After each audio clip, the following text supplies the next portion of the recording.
기업을 물은다. 이것은 히브리어로 고엘이라는 단어이거든요. 고엘. 네 가지의 의미가 있어요. 첫 번째, 친족 중에 어떤 사람이 형편이 너무 어려워졌습니다. 그래서 조상들로부터 받은 땅, 여러분들 다 아시잖아요. 각 지파별로 분배된 땅이 있고 각 가문별로 각 가정별로 대대로 내려오는 땅이 다 있단 말이죠. 그런데 먹고 살기가 너무나 어려워서 부득불 이 땅을 팔아야만 했어요. 근데 이게 웬일입니까? 시간이 지나도 형편이 나아지지 않는 거예요. 자, 요럴 때 이제 첫 번째 기업을 물은다라는 의미가 나오는데요. 기업 물을 자, 그러니까 가까운 친척들이 이 호전되지 않는 그 가정을 그냥 내버려 두면 안 됩니다. 그러면 어떻게 해야 될 것이냐? 그 팔았던 땅의 값을 지불해서라도 그 사람이 제대로 살아갈 수 있게끔 이전 땅을 회복시켜 주는 그런 첫 번째 의미가 있어요. 그러니까 되게 막중한 책임입니다. 자, 두 번째 어떤 상황이 있었냐? 뭐 동일한 상황인데요. 빚을 갚지 못해서 친족이 종으로 팔렸을 때, 와, 이건 너무 슬픈 일이죠. 기업 물을 자는 빚을 대신 탕감하고 종살이하는 친족을 구해야 하는 의무가 있었습니다. 자, 세 번째. 어떤 일이 있었느냐? 자식 없이 과부가 되었다. 요게 나오미 집안 딱 요 케이스예요. 그러면 기업 물을 자가 그 과부와 결혼해서 자식을 낳아줄 의무가 있었습니다. 룻기서의 배경은 요 세 번째와 맞죠. 자, 네 번째. 친족이 억울하게 살해당했을 때, 이것도 심각한 문제입니다. 억울하게 살해당했을 때 기업 물을 자는요, 그 원수를 대신 갚아야 하는 의무도 있었습니다. 자, 이처럼 네 가지의 고엘, 기업을 물은다라는 의미에 있어서의 이야기들을 보면 결코 가볍지 않습니다. 오늘 결론이기도 한데요. 헤세드, 제가 오늘 영상에도 계속 남기고 있지만 루키서의 키워드는 단연코 한글 성경에서는 선대, 인애라는 말로 번역됐는데 히브리어로는 똑같습니다. 헤세드. 그럼에도 불구하고의 사랑의 이야기가 루키의 주제예요. 이거 아니면 해석이 안 됩니다. 이유가 없거든요. 자, 여러분 오늘 본문에서도 이 헤세드의 이야기가 고스란히 나옵니다. 자막을 보셔요.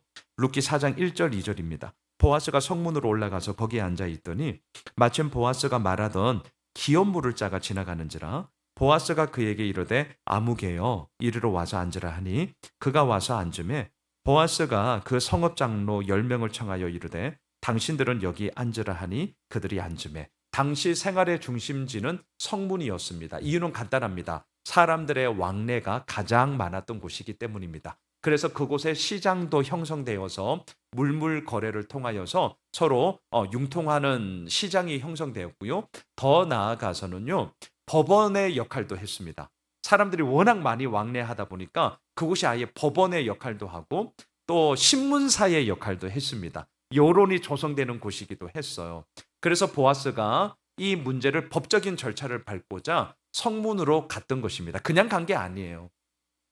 그리고 참 재밌는 표현이 나옵니다. 오늘 새벽에도 제가 좀 말씀을 드렸는데 아무개요라고 성경에는 기록되어 있는데, 자, 퀴즈. 진짜 이 보아스는 알고 봤더니 기업 물을 2순위 자였고 사실은 오늘 본문에 보니까 기업 물을 1순위 자가 있었다는 걸 여기서 발견하게 돼요. 그래서 그를 부릅니다. 아무개요. 성경에서는 아무개요라고 익명 처리가 됐는데 진짜 보아스가 이 1순위 자의 이름을 몰랐을까요? 알죠. 자, 여기에 지금 성경을 쓰고 있는 기자의 아주 메시지가 담겨져 있습니다. 보아스는 알죠. 자기 친척인데요. 기업물을 1순위 자고 본인은 2순위 자, 되게 가까운 친척이에요. 분명히 누구누구야라고 불렀을 겁니다. 예, 이름 모를 리가 없어요. 그런데 왜 성경에서는 아무개요라고 익명 처리를 했을까? 이게 이제 아주 중요한 우리에게 포인트를 주는 거죠. 아마 느끼실 거예요. 아실 거예요. 이유가 뭐죠? 자신에게 주어진 책임을 감당하지 않는 자가 하나님의 눈에 보시기에는 그 책임 회피로 말미암아 익명 처리, 삐 처리한다는 거예요. 이거 한편으로 되게 무서운 이야기입니다. 기업 물음은 이스라엘 공동체가 그동안 지켜왔고 또한 앞으로도 지켜야 하는 의무입니다. 이건 의무예요. 그런데 그 의무를 저버리는 이 사람은 지키지 않았기 때문에 익명 처리를 통하여서 이 사람의 행위가 사실은 얼마나 정말 잘못되었는가, 이것에 대한 우리들의 경각심을 불러일으키고자 하는 것이죠. 자, 여하튼 그렇게 1순위자를 불렀습니다.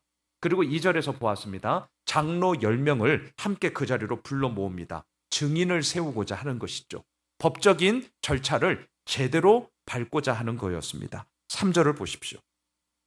보아스가 그 기업 물을 자에게 이르되 모압 지방에서 돌아온 나오미가 우리 형제 엘리멜렉의 소유지를 팔려 함으로. 자, 두 가지를 알 수 있어요. 첫째, 나오미가 모압에서 돌아왔다. 두 번째, 우리 형제 엘리멜렉의 소유지를 팔려고 한다. 자, 여기서 한번 생각해 보세요. 사실은 나오미는 아무것도 없이 지금 돌아왔거든요.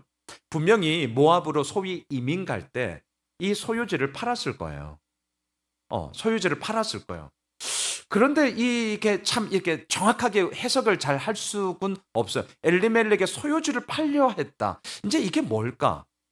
두 가지의 경우는 나올 수 있을 것입니다. 이것을 그 소장농에게 맡겨서 뭐 소출을 일으키는 형태로 빌려줬다거나. 근데 이건 사실 맞지는 않아요. 왜? 멀리 모압으로 이민을 갔기 때문에. 그럼 이 소출을 가지고 뭐 받는다, 이게 사실 쉽지가 않거든요. 아니면 또 뭘까요? 이미 이걸 팔고 갔음에도 불구하고 이것에 대한 소유권이 이 이스라엘 12지파 그리고 종족별로 가문별로 그 대대로 이어지는 의미에서 엘리멜렉의 땅을 다시금 팔려 한다라는 말로 쓰는 건지, 이것에 대해서 정확한 의미를 우리가 좀 알 수는 없습니다. 약간 애매한 부분이 있어요. 자, 여하튼 간에 보아스는 이 문제를 언급하면서 기업 물을 자 1순위 자에게 이렇게 묻습니다. 4절로 가보셔요. 내가 여기 앉은 이들과 내 백성의 장로들 앞에서 그것을 사라고 내게 말하여 알게 하려 하였노라. 만일 내가 물으려면 물으려니와 만일 내가 물으지 아니하려거든 내게 고하여 알게 하라. 네 다음은 나요 그 외에는 물을 자가 없다 하니 그가 이르되 내가 물으리라 하는지라. 자, 우선은 흔쾌하게 내가 그럼 담당할게 라고 우선 1순위자가 얘기했거든요. 왜냐하면 엘리멜렉의 이 소유지를 사는 것이 자기에게 이득이 된다라고 우선은 생각했기 때문이에요. 근데 하나는 알고 둘은 몰랐던 거죠. 보아스가 이 얘기를 딱 듣자 이 친구 하나는 알고 둘은 모르네. 그러면서 두 번째 이야기를 합니다. 5절을 보십시오. 보아스가 이르되 네가 나오미의 손에서 그 밭을 사는 날에 곧 죽은 자의 아내 모압 여인 룻에게서 사서 그 죽은 자의 기업을 그의 이름으로 세워야 할지니라 하니. 요걸 몰랐어요. 이게 무슨 말입니까? 이 땅을 네가 돈을 지불하고 사는 것뿐만이 아니라, 하지만 그 사는 것이 네 명의로 되는 게 아니라 나오미 그리고 그의 며느리 룻과 결혼하여서 그에게 아들을 낳게 하고 그 자식의 이름으로 죽은 엘리멜렉의 집안의 계보를 이어나가야 돼. 너 하나는 알고 둘은 몰랐지? 요 얘기입니다. 그랬더니 아니나 다를까 반응이 완전히 달라졌거든요. 6절을 보셔요. 그 기업 물을 자가 이르되 나는 내 기업에 손해가 있을까 하여 나를 위하여 물으지 못하노니 내가 물을 것을 네가 물으라. 나는 못하겠다 하는지라. 여러분, 이 사람을 너무 욕하지는 마십시오. 오늘 새벽 영상에도 좀 남겼지만 너무 욕하지는 마셔요. 왜냐하면 내 기업에 손해가 될까 하여 충분히 이해가 됩니다. 충분히 이해가 돼요. 그리고 보아스와 룻은 직접적인 만남을 가지고 있고 심지어는 위험한 프로포즈를 보아스가 이미 받은 상태이지 않겠습니까? 기업 물을 1순위자는 룻과 아무런 룻기를 보면 아무런 관계 맺음이 없고 글쎄 얼굴이라도 봤을까? 나오미가 돌아왔던 것은 워낙 소문이 났으니까 알고는 있었을 거예요. 하지만 자세한 상황까지는 아마 몰랐던 게 분명합니다. 그런데 그의 며느리 룻이 있다. 나오미는 이미 할머니잖아요. 할머니. 그러니까 부담이 없는데 룻이 있다? 아마 이 사실에 대해서 너무나 간과해 버렸던 게 아닌가라는 생각을 하게 되는 거죠. 그래서 내 기업에 손해가 있을까요? 나는 못하겠다. 뭐 너무 욕할 필요는 없습니다. 충분히 그럴 수 있는 거거든요. 자, 그러면서 이 아무개 씨 이름을 모르니까 아무개 씨 너무 탓할 필요는 없어요. 하지만 요렇게만 끝나서는 안 될 것 같고요. 이 사람이 내 기업에 손해가 있을 것 같다. 이건 다 표면적인 이유고 사실은 저는 오늘 조금 더 묵상을 하다가 뭘 발견했냐면 오늘 보면 오전에 이렇게 6절에 보니까요. 나라는 단어가 무려 5번이나 계속 반복이 되고 있더라고요. 제가 늘 성경을 볼 때 반복되는 단어 꼭 좀 보시라고 체크하시라고 말씀드리잖아요. 그러니까 내 기업에 손해가 있을까 한다. 이건 표면적으로 누구나 다 알 수 있는 이유고. 하지만 더 좀 근본적인 뿌리에 있어서는 이 아무개 씨의 문제는 뭘까라고 할 때 나 무려 지금 보시다시피 5번이나 계속 나를 얘기를 합니다. 아하, 이 사람의 모든 중심, 생각의 중심은 자기 자신에게만 꽉 갇혀 있는. 그러니까 나로만 충만한 사람이고요. 다른 사람들은 끼어들 여지가 전혀 없었던 사람이었구나. 그의 가치와 그의 추구하는 정신이 무엇인지를 지금 우리들에게 엿보여 주고 있죠. 자, 7절, 8절로 한번 가보시죠. 옛적 이스라엘 중에는 모든 것을 무르거나 교환하는 일을 확정하기 위하여 사람이 그의 신을 벗어 그의 이웃에게 주더니 이것이 이스라엘 중에 증명하는 전례가 된지라. 이에 그 기업 물을 자가 보아스에게 이르되 내가 너를 위하여 사라 하고 그의 신을 벗는지라. 여러분, 성경에서 신발의 이미지는요, 내가 살아온 발자취 이런 뜻입니다. 여러분들이 다 알고 있는 그 의미가 맞아요. 그래서 신을 벗는다라는 것은 내가 더 이상은 내가 살아왔던 발자취대로 살지 않겠습니다. 이런 의미잖아요. 자, 기업 물을 자가 1순위자가 신을 벗음으로 말미암아 책임을 포기를 하고 있어요. 그러자 보아스가 이제 두 가지를 말하는데요. 첫 번째, 엘리멜렉의 소유지를 내가 사겠다. 9절을 보십시오. 보아스가 장로들과 그 모든 백성에게 이르되 내가 엘리멜렉과 기론과 말론에게 있던 모든 것을 나오미의 손에서 산 일에 너희가 오늘 증인이 될 거다. 자, 두 번째, 룻과 결혼함으로 말미암아 끊긴 대를 이어가겠다라고 약속합니다. 10절이에요. 또 말론의 아내 모압 여인 룻을 사서 나의 아내로 맞이하고 그 죽은 자의 기업을 그의 이름으로 세워 그의 이름이 그의 형제 중과 그곳 성문에서 끊어지지 아니하게 하매 너희가 오늘 증인이 되었다 하니. 자, 말씀을 정리하겠습니다. 기업을 물은다, 보엘, 희생과 헌신이 따르는 이야기예요. 자, 어떻게 보아스는 기꺼이 이 책임지는 무거움을 감당할 수 있었을까?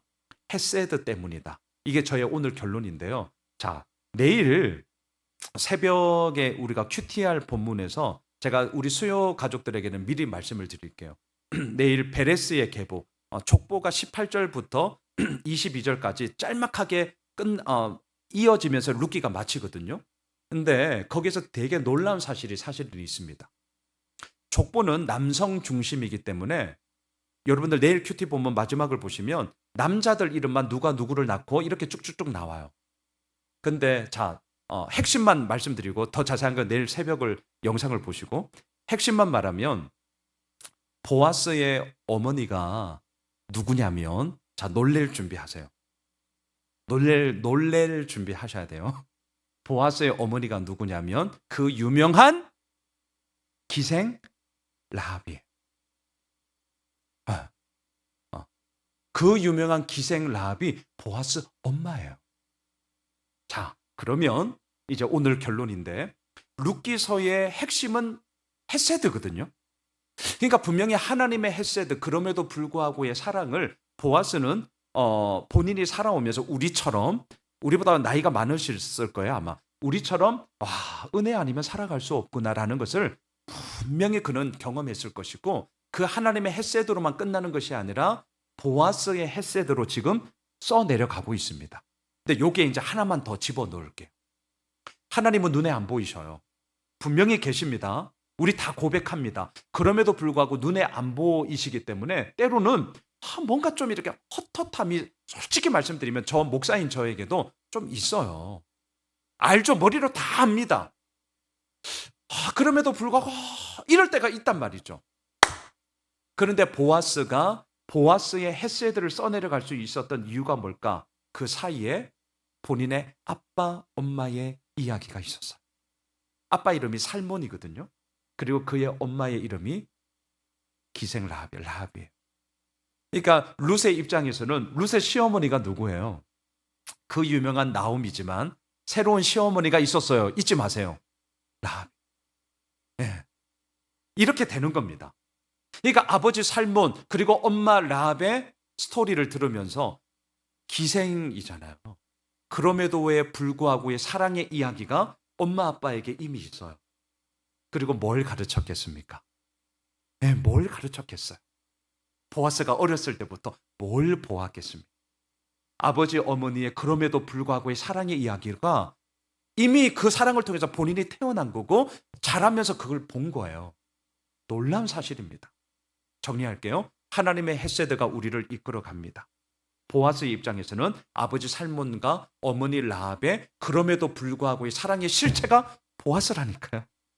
그리고 보아스 역시 본인이 살아가면서 그럼에도 불구하고의 헤세드의 사랑이 자신의 삶의 모든 것임을 알았기 때문에 기꺼이 모압 여인 룻과 결혼함으로 말미암아 모든 걸 주는 겁니다. 진짜 부담스러운 그 책임을 기꺼이 질 수 있었던 그 헤세드의 힘이 바로 여기서부터 이루어지더라. 바라기는 2025년 한 해 우리도 똑같습니다. 우리도 똑같아요. 하나님의 헤세드가 우리를 여기까지 이끌어 주셨고요. 이미 이제 우리는 부모잖아요. 하지만 또한 우리가 함께 하고 있는 믿음의 동력자님들, 우리가 함께 그 길을 걸어감으로 말미암아 헤세드의 이야기가 우리를 통하여서 써내려가야죠. 그리고 또한 부모된 우리로부터 우리 이 자리에도 우리 자녀들이 있는데 우리 자녀들에게 또한 그럼에도 불구하고의 사랑의 이야기를 우리가 가르치고 몸소 보임으로 말미암아 그 헤세드의 이야기를 이어가게 하시는 하나님을 우리는 올 한 해도 경험하게 될 것입니다. 그란 주의 몸된 헤세드의 이야기가 우리를 통하여서 2025년 마음껏 써내려져 가는 주의 몸된 은혜 있길 주님의 이름으로 축복합니다.